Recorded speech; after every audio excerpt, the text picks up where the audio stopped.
Okay. Hi, everyone.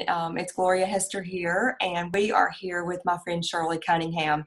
Shirley has written a beautiful book, and I'm so happy for us to get to do this call tonight to talk about her book. The title of the book is called Kissed by God, and it's Holy Women Create. So that title, Kissed by God, is just so beautiful to me, and this book is about amazing archetypal women. And so we're here to talk about those women tonight. Thank you, Shirley, for being here. And thank you for inviting me because I love to talk about these women. I'm very excited. I've been looking forward to it for so long now. So I know you have some book signings coming up too. And so we can talk about those maybe at the end of the talk tonight. Perfect. But we'll get started with the questions because we want to give all the attention to these amazing women. So my first question is, if you can tell us, me and the listeners, a little bit about your book and actually how you happened to write it. Well, it was a long story, actually. I didn't really recognize that I had been kissed by God too clearly for a long time in my life. I guess I read Rumi and his little poem about sing your song, dance your dance, every day another chance to kiss the face of God. And I didn't really turn it around and think, well, God had kissed me. But as life went on, lots of amazing things have happened, Gloria. My first book came out some years back when I was coming out of a very painful time in my life with divorce and illness and breast cancer specifically. And then my son's leaving home, my only son. And symbolically, something came of that because I had an empty room in my house. Mm-hmm. And I think the inspiration just rushed in to that room into my life because I used it as an art room. And I started doing art and intuitive art. And that whole thing evolved into my first book, Chasing God. Oh. You know, I was a kid growing up. It was very verboten. Girls were not supposed to chase boys, and you were not supposed to get into cars with boys. And a movie came out a few years ago. The title of it being was Drew Barrymore, I think, Riding in Cars with Boys. Do you remember that? I do. Well, I was stumped for a title for what I was writing, and I woke up one morning, and that thing was in my mind. And I realized it had the same feeling, chasing God, kind of exciting and edgy, and I didn't know what would come of it. And maybe I wasn't supposed to do it. But anyway, I got my title out of that. And so that's been kind of the process for me. I wasn't really planning to write a second book either. But another similar process went on that I felt just called to do it. Yeah. And again, in the context of creative work, on this time, not writing so much as painting. Yes, because you did. And I think illustrations of all the women in the book, right? All the yes. And the artistic creativity, I think, is what heals us. I agree. That's what heals us. It's a healing energy. And I wasn't doing it too consciously that way, but it was just because I wanted to paint. Mm-hmm. And they showed up. I didn't have a plan. I really didn't. And I didn't know who some of them were when I started painting. Right. Yeah. It's usually if we have a plan, it doesn't work out so well in that way, does it? Not really. And so in the book, I do describe the process of how I did these paintings. One, Miriam, I didn't know who that was. She's just kind of got an ecstatic look on her face. And she's holding, well, to my mind, it was a tambourine. And I just called it the visitor because I thought she's either been visited or being visited or else she is a visitor. And that was all I could do. And then later, after actually I gave a retreat on these women, one of the gals in the group said, well, that's Miriam. Well, then I knew it was Miriam. It was Miriam, definitely. So that's kind of how this happened. So I painted these 11 women with no plan. And I always write a little bit. I'm always journaling and writing little poems and prayers and such. So I had those. And it wasn't too long before Well, I went on a trip. I'm a pilgrim. I like to go on pilgrimages. I've done it quite a few in different ways over my life, and I write about that a little bit in the book too, because it's a synonym for our lives. Some say that pilgrimage is extroverted mysticism, Oh, okay. Mm-hmm. and that mysticism is introverted pilgrimage. Mm-hmm. And this is a journey, this whole thing with these women, and it will be for the reader as well. So at any rate, this particular one happened to be to Ireland. And of course, everything is Bridget and Patrick in Ireland. I'm Irish on the background there too, half Irish. Well, anyway, she's a very vigorous leader, Bridget is.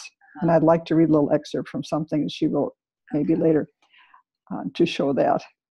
Archetypal energy, because what happens is our archetypal energy is awakened by different figures. And I think that, well, we talked a little about this previously ourselves, Gloria, the Wonder Woman phenomenon now, because I grew up reading Wonder Woman comic books. We didn't have any Wonder Woman movies back then, but that was really an important thing for me as a kid, all the women of my generation.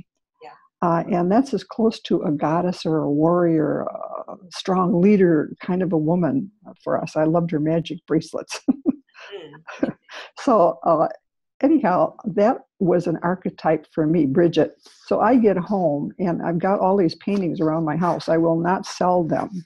They're my girls, I call them, because it's just like, I don't want to be disrespectful of them. But the thing is, if you were off to college and you had a roommate and she's seen you in your underwear and you've gone out drinking beer together and she knows why you broke up with that boyfriend, you'd say she's my girlfriend and she's one of my girls. Okay. Well, it's like that. I feel so close to these women. They know my secrets and I know some of theirs. And so I started out that way. But then as I continued working on the book, I changed it from the girls, the Bible girls, the monastery girls, and the young French girls, the three groups that I have, to holy women in each case. Because I thought, now if I were introducing Mother Teresa, I might have gone to school with her and knew how she clipped her toenails and we drank beer together and all that sort of stuff. But because of who she actually is in her amazing calling in her life, Mother Teresa, I would certainly address her as Mother Teresa of Calcutta and introduce her that way. So I had to have gravitas for my women. So here we are. We've got 11 of them. They're all around my house. I get back from Ireland, and particularly Bridget, who's about the size of the screen behind you.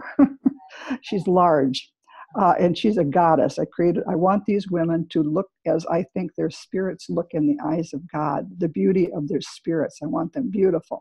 So I painted her as the Irish goddess that predated the Saint Bridget, but to me, she's both. She's rolled into one. So she's telling me when I get home from Ireland, we girls, we want to get out in the world. So you've got to do this. I didn't want to. But I wasn't going to sell my paintings, but I knew that what she really meant was their stories. Too often women's stories haven't been told, or if they have been told, they're only little snippets. So the art, the music, the writing, the wonderful works that women have done, we don't really know those. And I was thinking too, if you pick up a book, and there are many books like this, great men of the 20th century, a woman wouldn't ask herself, gee, is this a book for me? She wouldn't even think to ask herself that. So if some man picks up my book and thinks, holy women, is this a book for me? Well, I want to say right now, yes, it is. Because as a matter of fact, one of the most powerful archetypes is the mother. Everybody got here that we know about on this planet by means of a mother. And so you've got something to learn from this. And you have a sister, you may have a lover, you may have a wife, you may have a daughter. So as we have learned the many, many, many stories of the men, I think it's really important that men can learn our stories more in depth. Yes, the whole of as a human. Absolutely. Yes. And the two archetypes that are so strong is the child mother and also the lovers.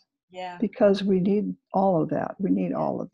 Yeah, so I've been fascinated with archetypes for quite a while now, at least say 10 or 12 years, and very just as I would read and learn and discover, those are very powerful energies that are within each one of us. They may not be as visible or on the surface, but they're all there in us, waiting to be discovered. I know this. So. Well, Carl Jung was the one who sort of became aware of that energy in the psyche. Mm-hmm. And of course, unconsciously from childhood, we've known the stories about the old witch in the wood, or the fairy godmother, or the goddesses, or whoever it is. So that's very, very familiar to all of us. And I think the other thing is, these women with their archetypes invite us to identify with their archetype and discover more of that archetype within ourselves. Mm-hmm. Yeah. And that's been a powerful experience for me. I always understood Mary as a mother, Mary, Jesus's mother, but she was kind of always pink and white and kind of innocent and all those sorts of things. So it didn't always work too well for me. But with the mother part, that part I got when I had my own child. Mm-hmm. Mm-hmm. An interesting part of that is there's a Catholic prayer about Mary, be with us in the hour of our death, amen. Mm-hmm. And after my husband died, I was with him as he died, because he had been in the hospital for a month in the ICU and dying of a heart problem and such.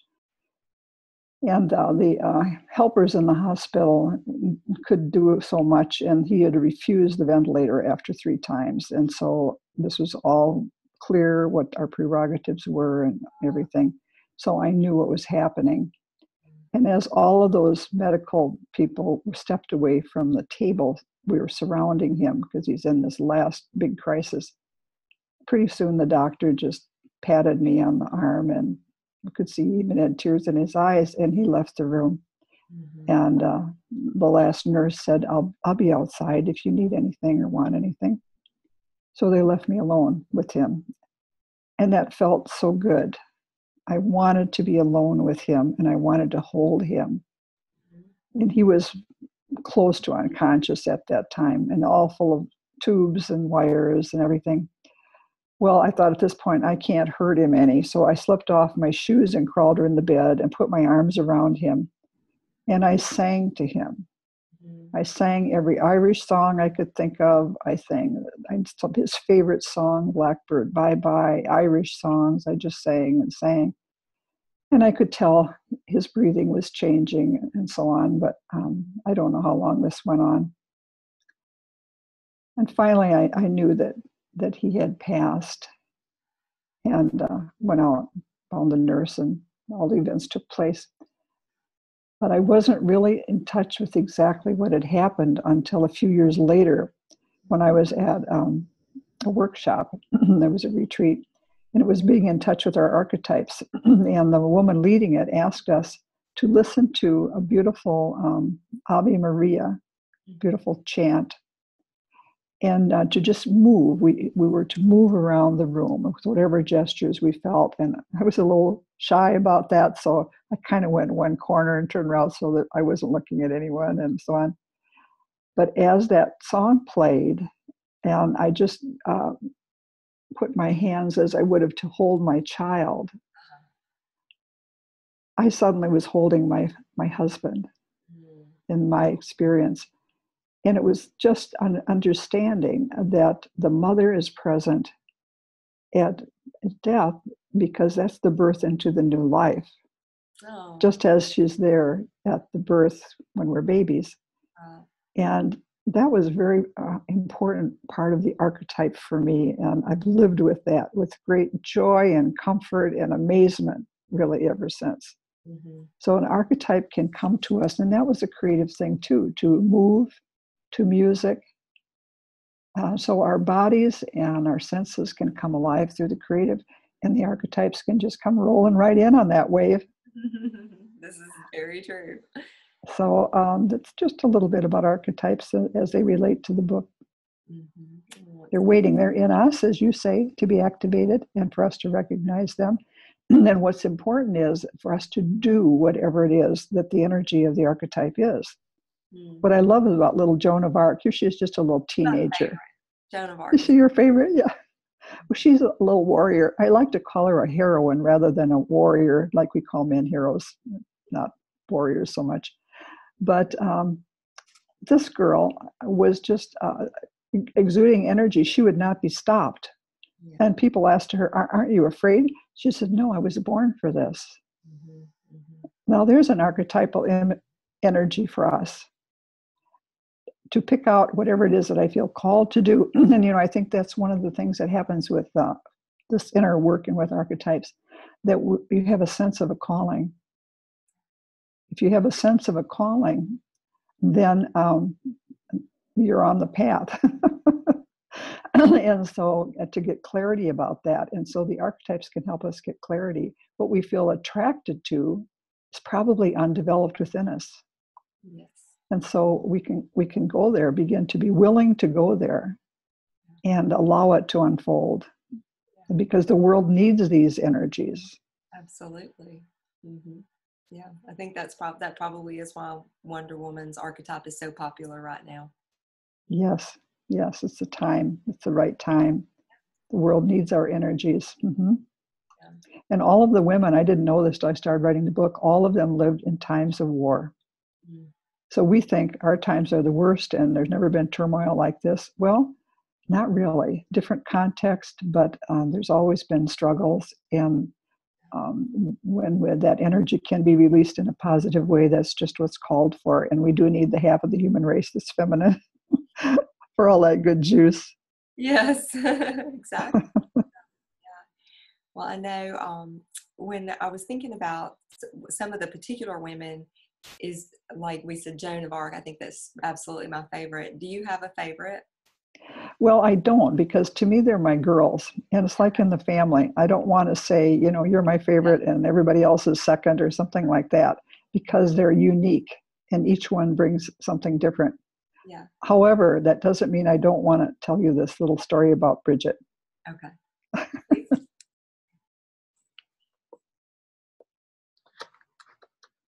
I didn't know when I was painting her, I painted her with a harp. That's kind of Irish. You can kind of figure out why that happened. The things were green. There was some little bit of fire in the woods. I didn't know what that meant. But I did realize that Ireland was an island of forests at the time that she lived. So it made some sense that there would be trees there. But one thing that puzzled me was I wanted to paint a wolf down there as though she's touching it like a little dog at her side or something. And I'd never painted a wolf before and I didn't know any reason to do that. But I did paint it. So only now have I learned the story of Bridget and the wolf, sometimes called a fox in the stories. In it, a king, and she's always harassing the king or the chieftain for something that she needs for the poor. That's Bridget. The king had a pet wolf, a very marvelous animal who could perform and entertain the king's guests in amazing ways. Until one day, somebody at the castle forgot to leave the door, to close the door, and the wolf got out and wandered away. So what happened was, it was getting dark, nighttime, and a nervous neighbor saw the animal in his area there by his house on his grounds and quickly shot it. Mm. Well, when the king heard what happened, he was furious. He threw the men into prison to await imminent death.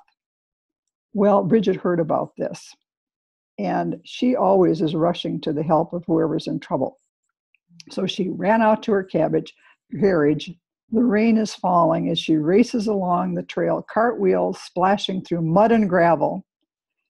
And to her surprise, out of the gray mist, a young wolf suddenly leaped on the seat beside her.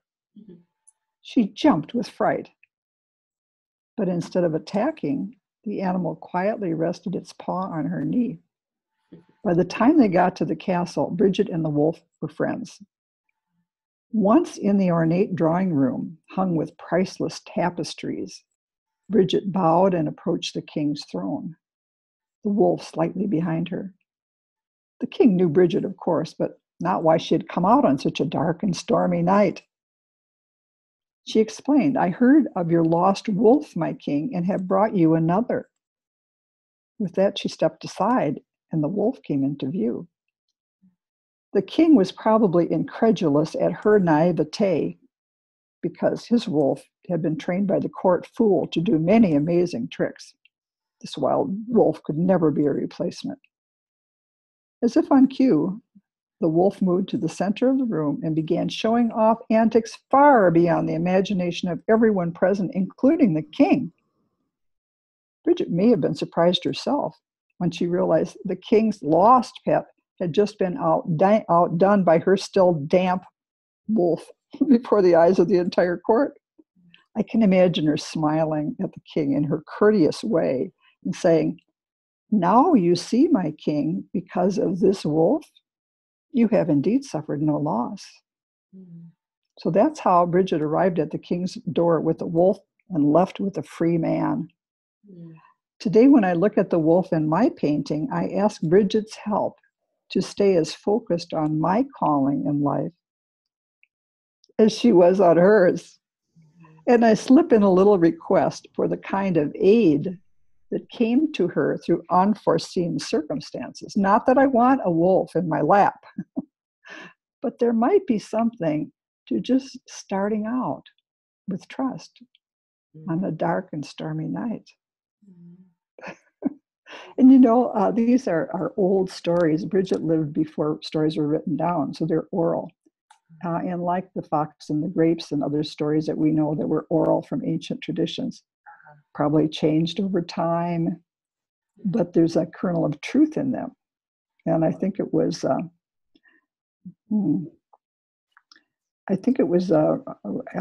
Wiesel who said to the rabbi, the stories are true, ancient Hebrew stories, and some of them actually happened.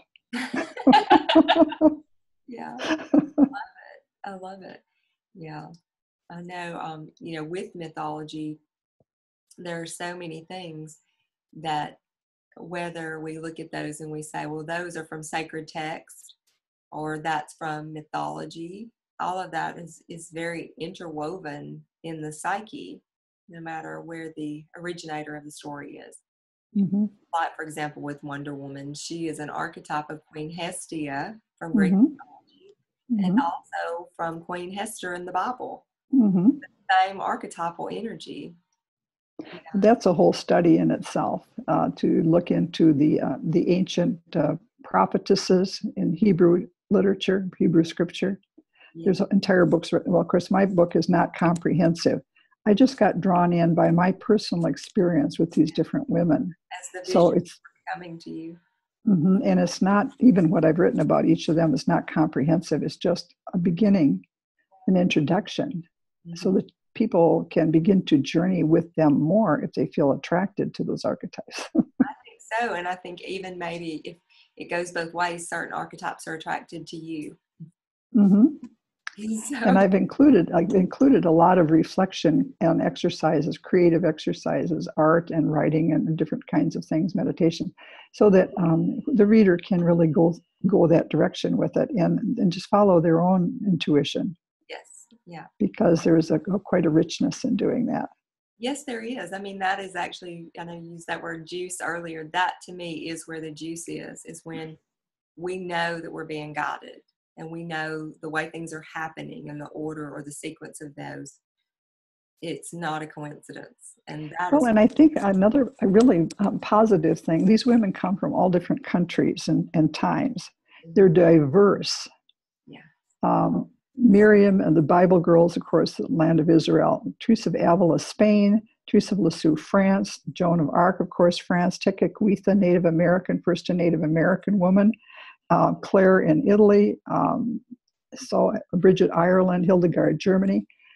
So that gives us a little boost too, because we don't have to feel like, gee, I can't measure up to any of that. Well, no, because they're diverse, and so we can be too. Yes.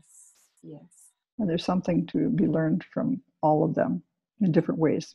And they just came across my path, so that's what happened. I write in the stories, first of all, a little introduction to each one so that people know, well, who is Hildegard of Bingen anyway, and what century she lived, and she was German, and she was an abbess, and she had been almost an orphan because her parents put her in this monastery where she lived with a hermitess Benedictine monastery through her formative years. But she became a tremendous leader later on in her life, consulted by kings and popes and of her time. And she's called the Sibyl of the Rhine for her amazing gifts.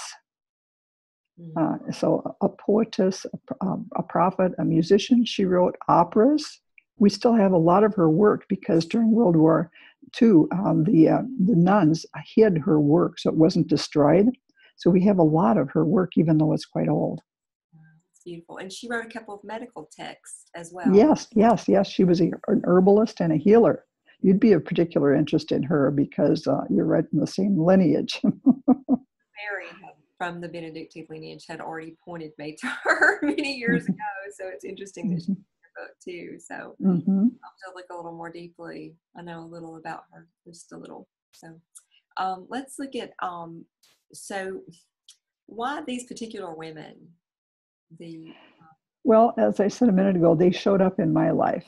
So they all came. They all had, there was something, and I really hadn't got this clear in my mind until I started to work with them.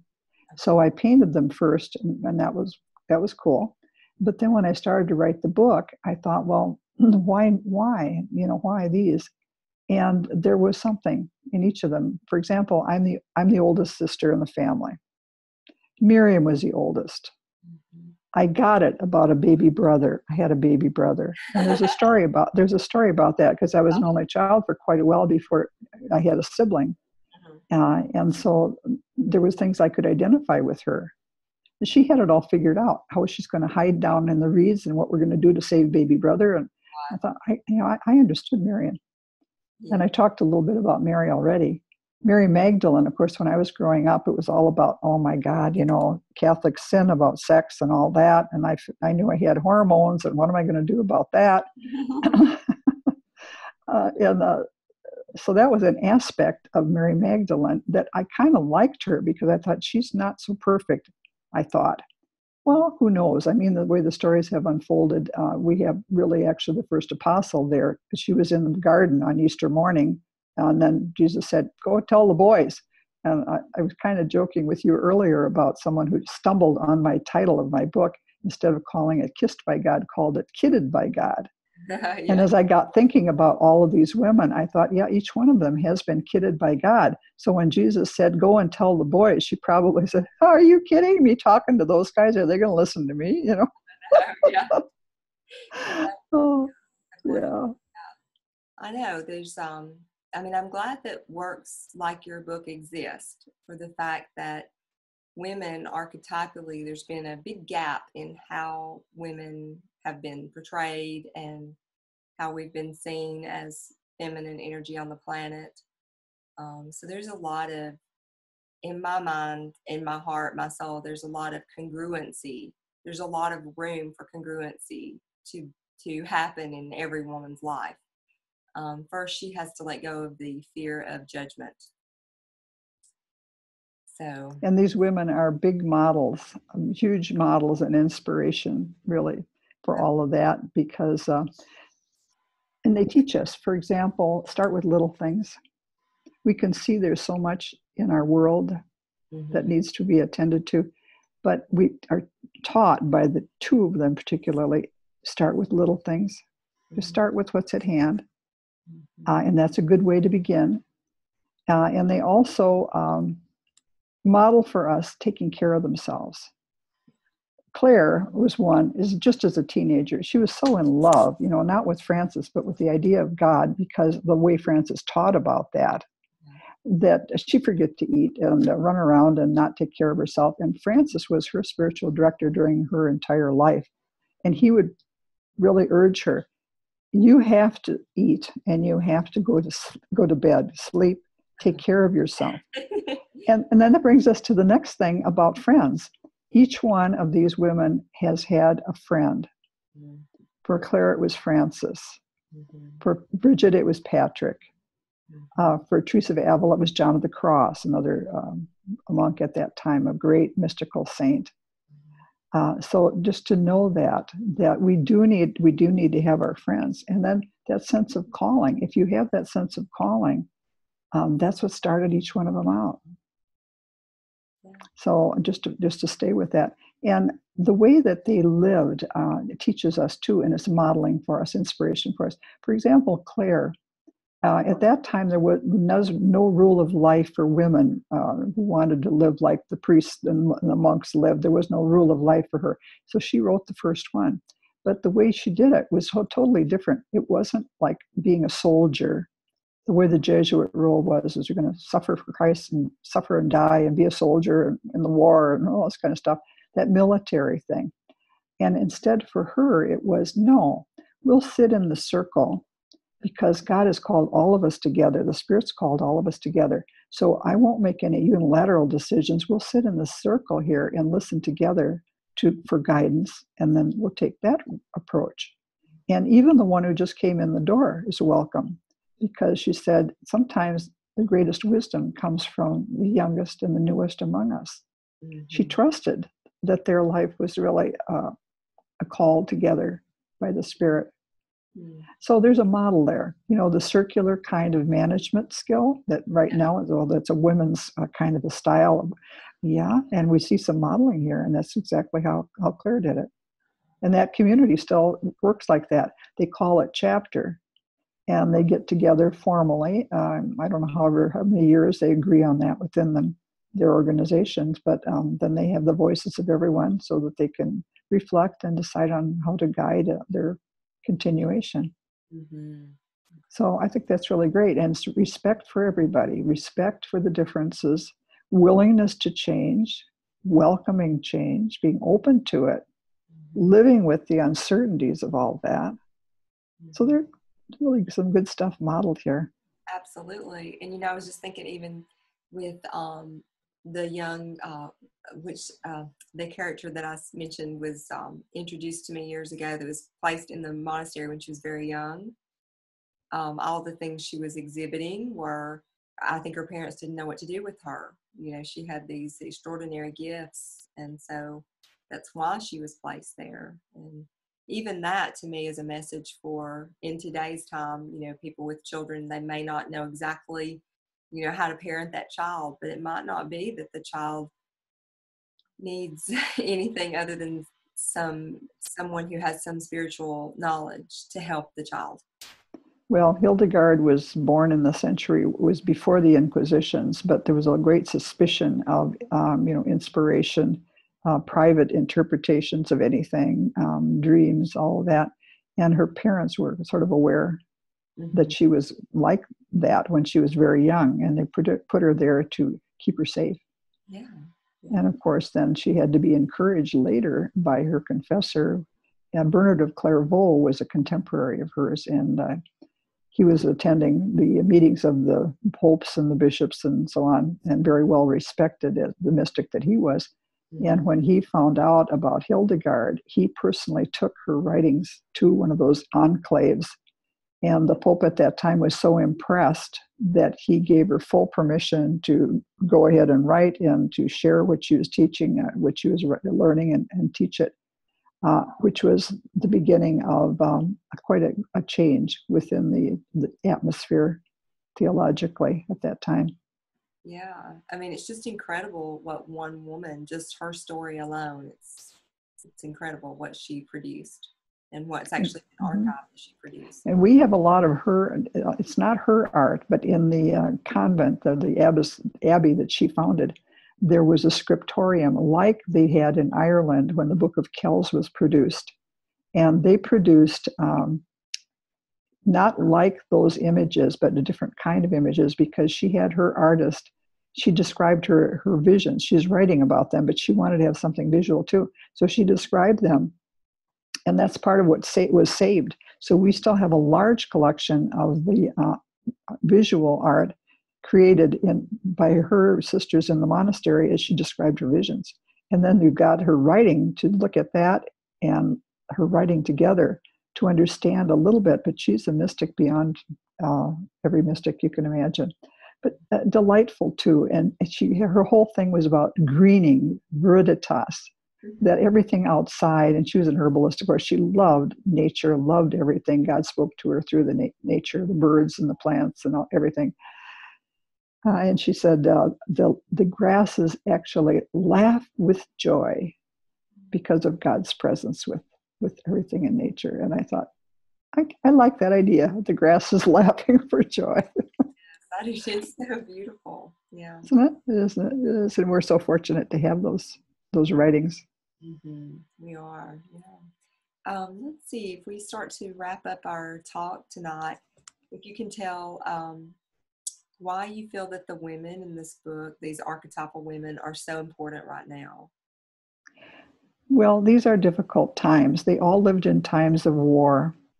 And we need the feminine energy to complement the masculine energy. And so the more we, all of us, just as contemporary women, can tune in to inspiration wherever we can find that and join together in friendship, for example, because we do need that support from one another. And as I said a minute ago, that's one of the things we see from them. We do need friends, male friends and women friends too. And nobody understands better than probably a woman friend at certain times in life. So the joining together, the lack, just stopping judgment completely, receptivity to try to go that direction with it, and the tremendous outpouring of creativity that is needed can come and can make a worthy contribution by women of today. And we can be just comfortable with who we are because these women are very diverse, as we are. And the world needs that diversity and acceptance of all of the voices. This is beautifully said. Yeah. I know I would just concur with that so wholeheartedly. When women come together just to be in community together, the feminine energy is actually heightened, and through that support. And it takes courage to be authentic. So, well, I think it gets easier if you think about what does it mean to be kissed? There's an act of acceptance in that if I receive a kiss. And there's an act of, I guess, proaction if I am the kisser. But that kissing and whatever God means to anyone, it's that great source of the source of life, whatever it is to each one. When that starts to flow, following a kiss, there's productivity, there's generativity. Okay, so kissed by God. And then holy, to me, that means whole. Holiness is wholeness. I'm authentic. I'm as full as I can be of who I really am. And I'll try to get comfortable with it. Even the places that are, the little cracks in there, because, the cracks let the light in, as they say. That's what a crack in a cup will do. Or let the tea out, maybe, too. That beautiful Rumi quote. Yeah, the way the light enters.